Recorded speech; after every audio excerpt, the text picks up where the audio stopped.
Move on then to Ukraine. Well, the Ukraine Foreign Ministry has put out this statement saying, in the last couple of days, saying NATO members have backed Ukraine's request for an emergency meeting of the NATO-Ukraine Council.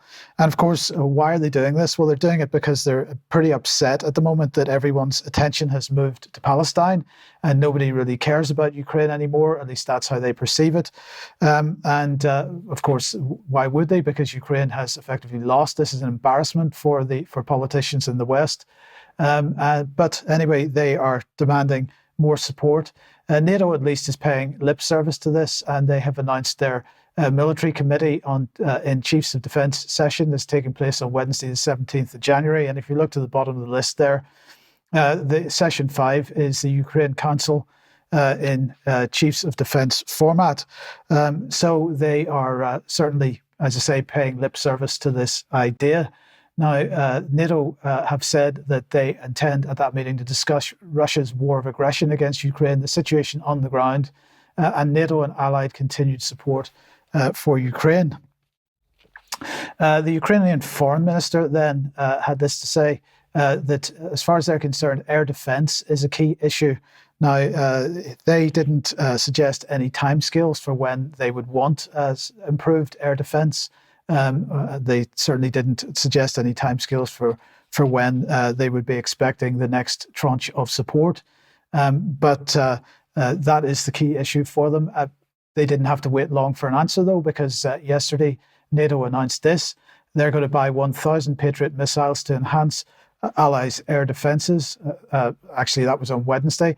They say in this, NATO Support and Procurement Agency will support a coalition of allies, including Germany, the Netherlands, Romania, and Spain, to procure up to 1,000 Patriot missiles to strengthen their air defences amid Russia's war against Ukraine. Well, this deal is going to be a big one because they are going to effectively set up manufacturing in Germany for these Patriot missiles. So this will be done with a $5.5 billion contract to COMLOG, which is a joint venture between Raytheon in the US and the German company MBDA. That order will support the setup of a production facility for Patriot missiles in Germany. So the military-industrial complex doing very, very well out of this whole thing, even though the war is effectively being lost. In the meantime, what's Poland up to? Well, here we go. This is Radosław Sikorski. We should respond to the latest onslaught in Ukraine that language that Putin understands by tightening sanctions so that he cannot make new weapons with smuggled components, and by giving Kiev long-range missiles that will enable it to take out launch sites and command centers. He then went and spoke to Joseph Borrell, who's, of course, the European Union's sort of foreign minister. Borrell saying that on Wednesday they had a good discussion with Sikorski. We shared increasing concerns over intensified Russian air attacks against Ukraine civilian infrastructure. We agreed on the need to enhance our military support to Ukraine, including with long-range and anti-aircraft missiles.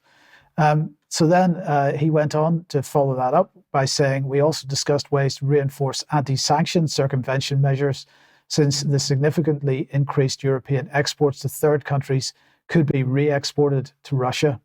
So the question is, why does Ukraine see it as really important to deal with their air defences? Perhaps occasionally the Defence Intelligence in the UK does publish something that maybe is useful. They say that since the 29th of December 2023, Russia has increased the intensity of its long-range strike operations against Ukraine. Its forces have committed a significant proportion of the stock of air-launched cruise missiles and ballistic missiles that built up over recent months. The recent strikes likely, just before we move on, actually, just consider that for a second. Air-launched cruise missiles and ballistic missiles that Russia has built up over recent months. The UK, the US, the EU, of course, haven't built anything up over recent months. We have expended all our reserves and aren't really able to replace those terribly quickly. Russia seems to be doing a lot better. But I believe that from the beginning, we were told that the target was to destroy Russia's economy and end its ability to wage a war. Doesn't seem to have worked. But anyway, putting that back on for 1 second, they go on to say the recent strikes likely primarily targeted Ukraine's defense industry. This contrasts with its major attacks last winter, which prioritized striking Ukraine's energy infrastructure.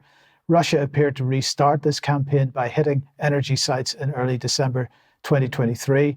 These new operations suggest at least a temporary change of approach in Russia's use of long-range strikes. Russian planners almost certainly recognize the growing importance of relative defense industrial capability as they prepare for a longer war. So that's where we're at the moment. Ukraine in real trouble because they've effectively lost.